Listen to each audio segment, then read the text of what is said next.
Bismillahirrahmanirrahim. Assalamualaikum warahmatullahi wabarakatuh.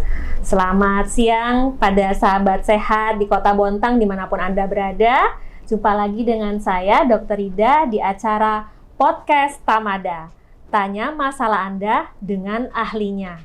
Siang hari ini sangat luar biasa ya, kita kedatangan seorang narasumber. Beliau adalah Dr. Dian Aryani Tarigan, spesialis paru. Selamat siang, Dok. Siang. Sehat ya, Dok ya? Alhamdulillah sehat. Alhamdulillah. Tema yang dibawakan beliau pada siang hari ini adalah tentang bahaya rokok. Nah, ini tema yang sangat menarik tentunya. Dokter, saya panggilnya Dr. Dian aja ya, Dok ya? Oke, Dr. Dian. Setahu saya rokok itu sampai diadakan diperingati ada hari bebas tembakau kalau nggak salah, betul ya, Dok ya? Yang setiap tanggal 31 Mei. Betul. Nah, apa sih, Dok, bahaya rokok untuk kesehatan seseorang? Bisa dijelaskan mungkin, Dok? Berbicara tentang rokok, sahabat sehat semua ya, kita tahu bahwa rokok ini bukan hanya sekarang aja kita kenal, tetapi sudah sejak zaman Belanda dulu ya. Awalnya dibawa oleh tentara-tentara Belanda karena bahasa rokok ini berasal dari bahasa Belanda, yaitu roken ya, jadi bahasa Belanda. Dan kalau dulu hanya satu macam aja, mungkin tidak bentuknya seperti sekarang rokok ya, tapi mungkin bentuknya dihisap atau dilinting seperti itu. Kalau sekarang kan kita sudah kenal rokok itu macam-macam ya, dengan filter, kemudian dengan zat-zat tambahan, kemudian sekarang juga udah ada yang kita kenal dengan vape ya. Rokok elektrik itu ya, Dok, ya? Rokok elektrik ya, yang betul, sekarang sedang marak karena mereka bilang kalau rokok elektrik itu lebih bagus dari rokok biasa, padahal sebenarnya itu tidak. Kenapa diadakannya WHO mencanangkan hari bebas tembakau sedunia ya, hari tanpa tembakau sedunia yang pada tanggal 31 Mei itu karena sejak jauh-jauh hari itu WHO sudah memprediksi bahwa dunia ini akan jumlah perokoknya akan meningkat, diperkirakan sekitar 80% ya. Kalau sekarang kita lihat bahwa penduduk dunia ini sudah 22% yang merokok. Itu terdiri dari 36 lelaki, biasanya laki yang banyak ya, dan ada juga perempuan sebanyak 90%. Dan jumlah yang merokok itu selain dewasa juga sudah terdapat anak-anak. Nah, ini yang kita takutkan karena kita tahu ya, anak-anak kan sebagai generasi penerus. Kalau dia sejak kecil sudah dikenalkan dengan rokok, kita lihat iklan-iklan yang cukup banyak ya di media massa, ada TV, ada lewat HP dan sebagainya. Kita takutkan yang tadinya 9% pada anak-anak maupun wanita ini akan bertambah lagi.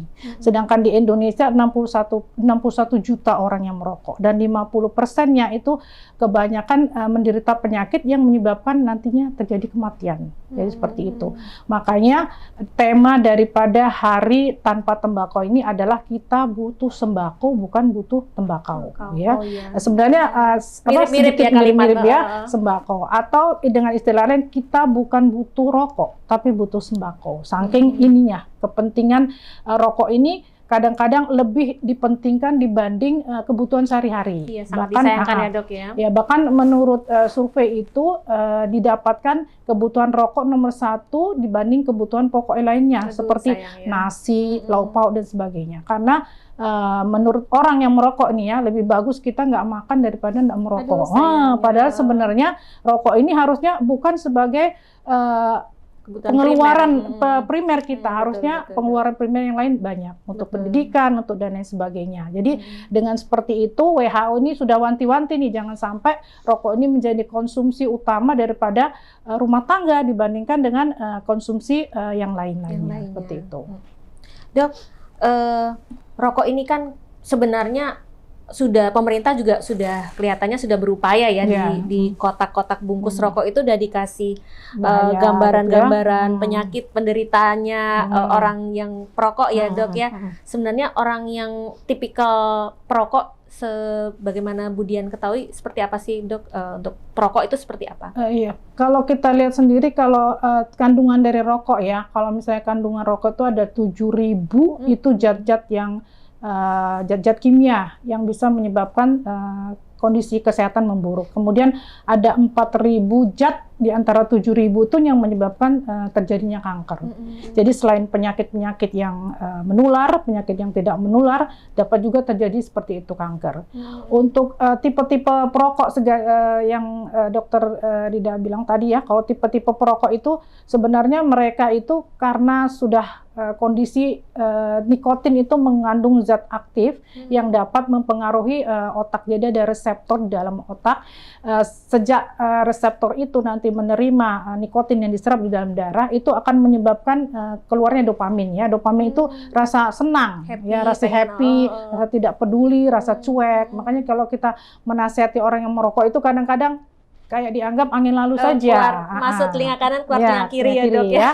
Kemudian kalau misalnya dopamin ini terus-menerus terdapat di dalam tubuhnya, dia akan perasaannya senang, dan saat dopamin itu turun, dia kepingin lagi merokok. Jadi tidak bisa candu ya, kayak kecanduan. Itu salah satunya nikotin menyebabkan yang zat adiktif tadi. Itu yang menyebabkan kita tidak kadang-kadang respon untuk emosinya kurang, kemudian respon untuk lebih peka kepada kondisi keadaan juga tidak, karena pengaruh dopamin tadi yang disebabkan oleh nikotin tadi seperti itu. Jadi orangnya kesannya cuek. Kalau misalnya dikasih tahu mungkin ya seperti tadi lah ya. Jadi masuk kuping kanan, keluar kuping kiri seperti itu. Itu yang perokok aktif ya dok ya. Kalau misalnya mohon maaf dok, pernah yang tanya, saya sih nggak ngerokok, tapi suami saya ngerokok, berarti dia juga tetap terpapar ya dok ya? Sebenarnya untuk perokok sendiri tidak ada istilahnya satu batang lebih aman dibandingkan 2 batang atau 3 batang. Jadi tidak ada tingkatan aman. Berapapun yang namanya sudah merokok, itu tidak ada aman misalnya yang perokok berat atau sedang, ringan, sebenarnya itu tidak ada. Itu hanya istilah kita aja. Kalau dia merokok satu, ringan-ringan aja gitu. Merokoknya misalnya 1 bungkus, sedang-sedang aja. Kalau sehari sudah 3 bungkus itu berat, sebenarnya tidak ada. Jadi merokok 1 batang sama merokok 3 batang sama aja. Nikotin itu yang masuk sama-sama ke dalam tubuh ya sama-sama juga menyebabkan kecanduan tadi, jadi adiktif tadi seperti itu. Jadi kalau misalnya kita untuk yang perokok berat aja yang kita harus suruh berhenti, yang ringan enggak, itu salah sebenarnya. Jadi sejak dia mulai merokok itu justru kita harus sudah menasihati supaya tidak merokok. Jangan sampai nanti sudah terlalu ini, dan kalau sudah perokok berat kan tentunya penyakit-penyakit sudah banyak seperti itu. Betul. Kalau yang orang-orang berada di sekitar lingkungan perokok itu dok, yang istilahnya perokok pasif itu mungkin bisa Budian jelaskan. Itu kan ada namanya second hand smoker ya. Itu adalah orang-orang yang perokok selain yang perokok yang aktif tadi. Itu bisa di rumah misalnya bukan menori, asapnya itu bisa diterima oleh orang-orang sekitarnya.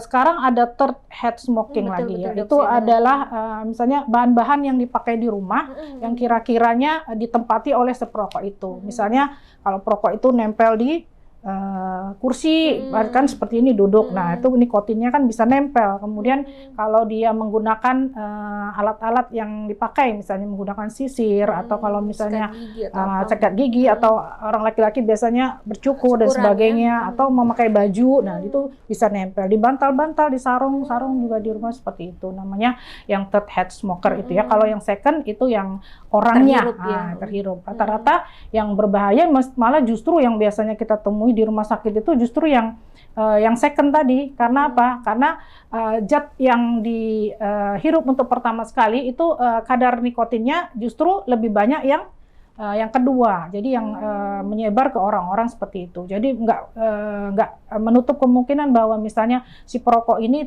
tidak terkena penyakit misalnya. Yang terkena nanti justru istrinya. Keluarganya yang misalnya anaknya justru misalnya seperti itu. Jadi kadang-kadang yang si perokok ini mengelak gitu kan. Kalau misalnya ini bukan dari saya, tetapi dia tidak tahu sumber rokok yang dihisapnya itu yang menyebabkan orang lain terkena. Iya, berdasarkan pengalaman yang pernah saya alami dok, waktu jaga di IGD itu anaknya sampai batuk berat dok, istilahnya kita bahasa awamnya mungkin paru-paru basah ya dok ya, atau bronkopneumonia.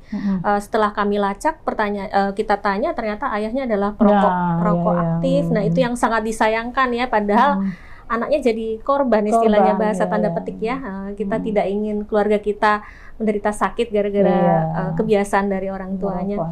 Yang agak yang terbaru itu Dok, yang tadi dokter bilang itu mungkin baju seorang perokok itu bisa dipegang sama anaknya, nikotinnya juga terpapar ya Dok, kan ya. Biasanya kalau padahal bapaknya lagi nggak ngerokok gitu ya. Sampai rumah kan biasanya kalau namanya orang tua ya, ketemu anak, pegang anak, cium anak, dia nggak sadar kalau dia tuh membawa zat nikotin yang harus hati-hati ya. Kita itu. sayangi keluarga kita, jangan coba-coba deh satu batang bisa ini beresiko ya Dok ya. Betul.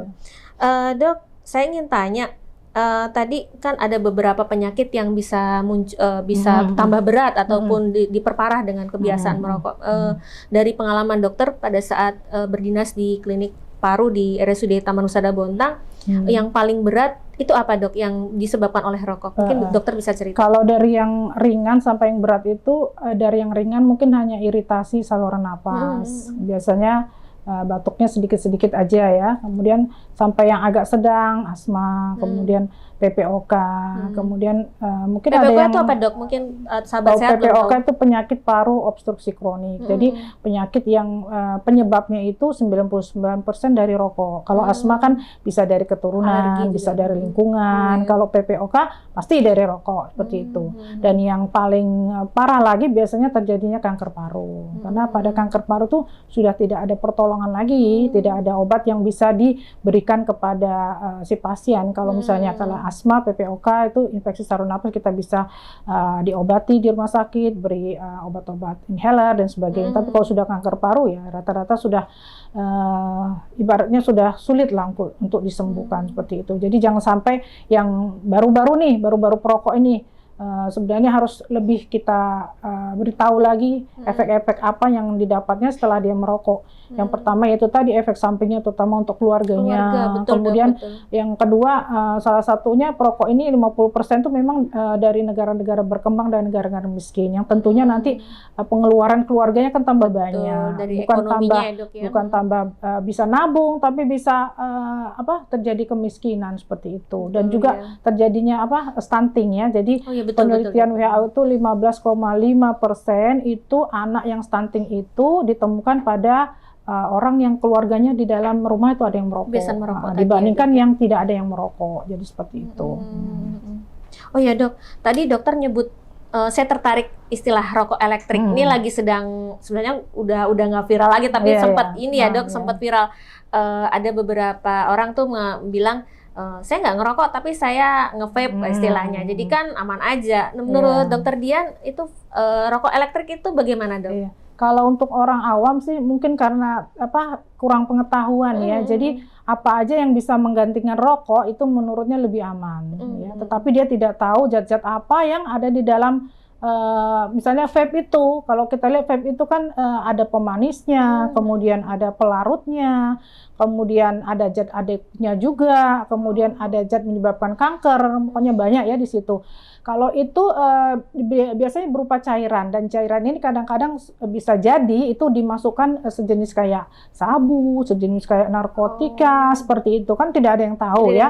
Hanya mereka tuh menikmati rasanya ya, misalnya karena ada rasa kan, rasa apukat, rasa stroberi segala macam ya. Ada tulisannya varian rasa. Ya, bahan-bahan pelarut atau perasa itu sebenarnya itu harusnya masuknya ke dalam perut, bukan ke dalam paru gitu. Jadi kalau ke dalam perut kan dia akan tercerna lewat usus, nanti kan keluar. Kalau ini lewat paru, dia nggak ada jalan keluarnya seperti itu. Dan kita tahu bahwa paru-paru itu kan isinya udara. Jadi kalau ada sedikit pun zat asing yang ada di dalam paru-paru itu pasti akan menolak. Jadi reaksi tubuh untuk melorot supaya zat-zat itu bisa keluar. Sedang kalau di paru kita mau diapain? Nggak bisa kan? Seperti itu. Jadi kadang-kadang ketidaktahuan orang awam ini menyebabkan mereka, saya sudah berhenti merokok, saya pakai vape aja gitu. Padahal asapnya vape itu paling, apalagi di ruangan tertutup ya. Kalau indoor itu lebih berbahaya dibandingkan outdoor. Tapi bagaimanapun juga yang namanya vape itu memang biarpun indoor dan outdoor itu tetap tidak kita anjurkan, karena dibandingkan rokok dia 40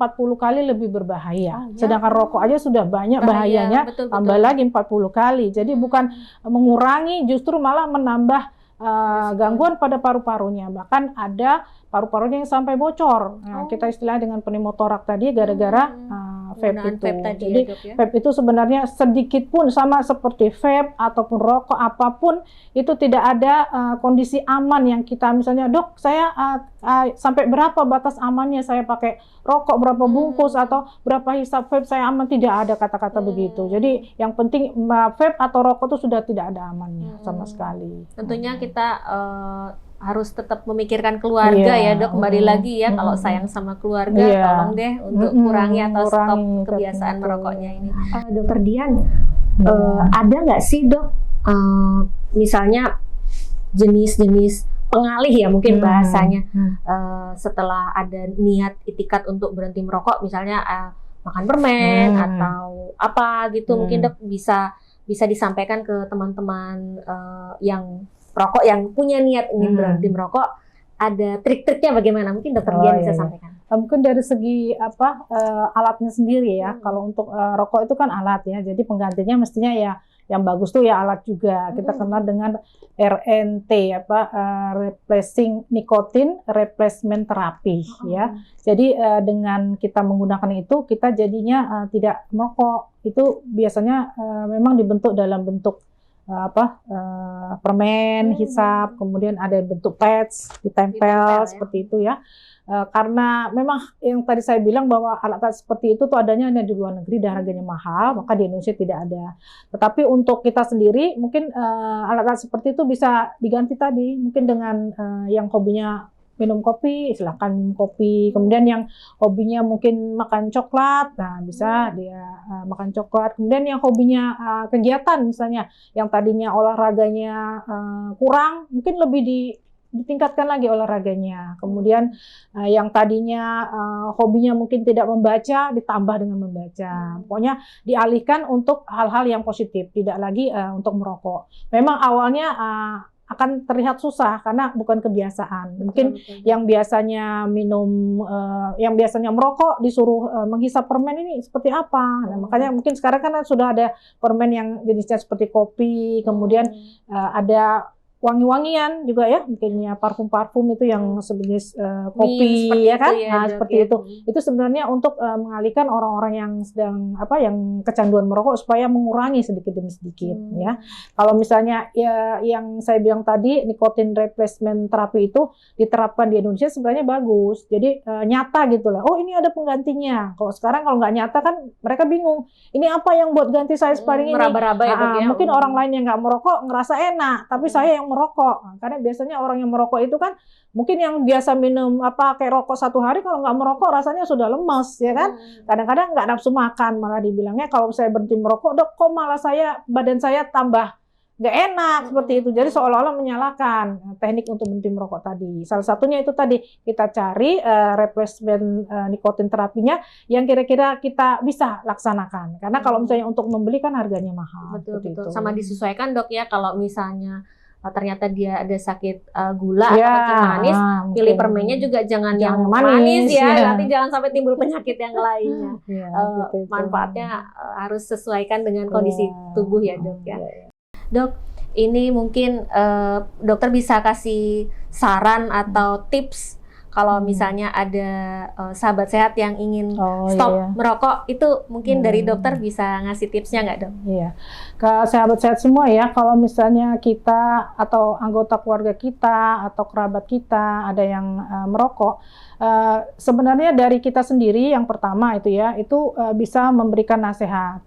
Paling tidak memberikan nasihat untuk supaya tidak merokok, menjaga keluarga supaya tidak terkena asap rokok, dan satu lagi kita punya hak merokok, orang lain juga punya hak untuk bebas tidak menikmati asap rokok. Jadi ingat hak-hak orang bukan hanya hak kita aja yang kita ingat. Kemudian kalau misalnya kita sudah bolak-balik, sudah memberitahu, sudah menasihati, sudah dengan cara macam-macam tidak juga mempan, itu baiknya memang dikonsultasikan ke dokter ya. Memang sebaiknya setiap rumah sakit itu, apalagi Indonesia sejak tahun 2009 itu sudah ada undang-undang untuk wilayah bebas rokok. Undang-Undang tahun 2009 nomor 36. Sebenarnya di rumah sakit kita juga sebenarnya sudah ada. Dulu sudah dibuat semacam satgas rokok. Tetapi ya itu tadi mungkin karena regulasinya ada tapi nggak dijalankan, dan juga mungkin agak sungkan, apalagi kalau misalnya yang merokok itu orang tua atau mertua atau bahkan guru atau bahkan ya pegawai sendiri di rumah sakit, itu agak sungkan. Jadi dulu kalau misalnya ada dicanangkan kalau merokok didenda, itu kan kayaknya tidak berlaku di rumah sakit. Ya, apalagi Indonesia kita tahu kan kekerabatannya sangat tinggi ya, antara tetangga dan teman gitu, nggak enak gitu, betul. hak asasi manusia. Tapi kita lupa juga bahwa hak kita untuk hidup sehat, untuk tidak menikmati asap rokok itu juga kita harus pertahankan. Jadi kalau dia merokok, kamu mau merokok silakan, tapi hak saya juga tidak menghisap udara yang mengandung rokok seperti itu. Betul. Kalau nanti di rumah sakit sudah mempunyai klinik berhenti merokok, saya kira tuh bagus ya. Jadi kalau ada sih banyak pasien-pasien saya yang sudah berhenti merokok, itu biasa kemauan sendiri seperti itu. Tapi kalau misalnya nggak kemauan sendiri, atau misalnya dia terkena penyakit, nah apakah kita sudah terkena penyakit dulu baru berhenti merokok? Masa tunggu sakit dulu ya, Dok, kan nggak mungkin ya.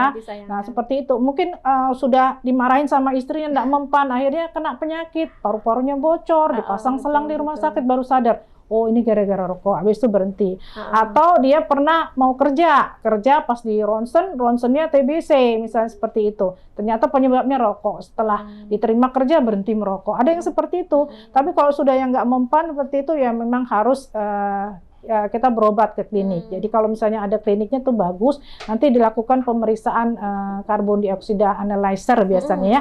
Itu nanti dilihat berapa batas-batasnya. Kalau dia batasnya 1 sampai 3 ppm itu masih normal. Kalau udah 4 sampai 7 itu sudah memang harus diterapi ya. Terapinya juga kita secara bersama-sama ya, bukan hanya dari dokter paru, mungkin dari psikiater, psikolog, seperti itu, rehab medik, seperti itu ya. Jadi bersama-sama. Karena apa? Karena tidak bisa kita mengobatin satu orang kalau tidak antara satu sama lain itu kan. Mungkin dari segi psikologisnya nanti siapa, dari segi dari segi gangguan jiwanya seperti apa. Karena kalau misalnya secara secara komprehensif gitu ya, Dok, secara komprehensif, maksudnya menyeluruh seperti itu. Betul, Dok. Dan juga kita nggak boleh memaksakan juga. Itu biasanya harus dengan kesadaran sukarela, kesadaran sendiri. Lebih bagus lagi kalau kita bilang, kalau Bapak tidak mau berobat, silakan Pak, karena ini kalau misalnya berobat kan waktu, kemudian nanti mungkin ada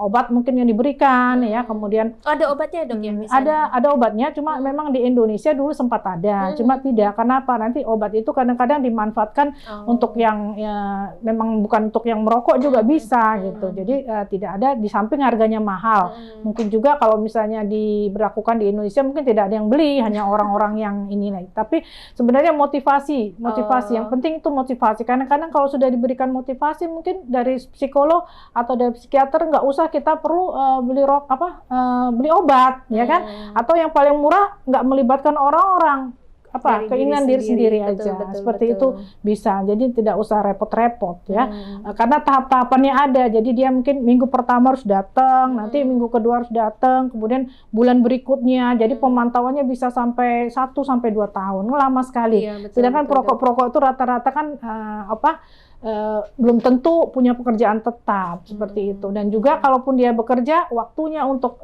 konsultasi tidak ada. Tapi kalau misalnya mau buka konsultasi mungkin lewat HP gitu, itu mungkin bisa ya, karena memang kalau misalnya orang sibuk pastinya tidak mau berobat. Dan juga mungkin sedikit yang mau berobat itu, yang mungkin betul-betul sadar, tapi kalau yang nggak sadar ya masih tetap aja juga merokok seperti itu. Memang butuh kesadaran yang sangat dari diri seorang perokok untuk kalau misalnya dia memang bertekad untuk stop rokok, tolong tekad itu diperjuangkan karena demi keluarga. Mungkin untuk sebagai penutup, Dokter Dian ada yang ingin disampaikan untuk sahabat sehat di Kota Bontang? Sahabat sehat semua, untuk sahabat sehat yang di rumah, terutama yang memang bersinggungan dengan orang-orang yang merokok, itu saya minta supaya tidak bosan-bosannya ya, dalam artian semua yang buruk itu bisa menjadi baik ya. Jadi kita mulai dari keluarga kita sendiri, mungkin keluar dari teman-teman semuanya, bahwa kalau misalnya ada yang merokok, kita nasihatin supaya memang tidak merokok ya. Kemudian kita ingatkan keluarga yang di rumah, karena dia pasti akan kembali ke keluarganya.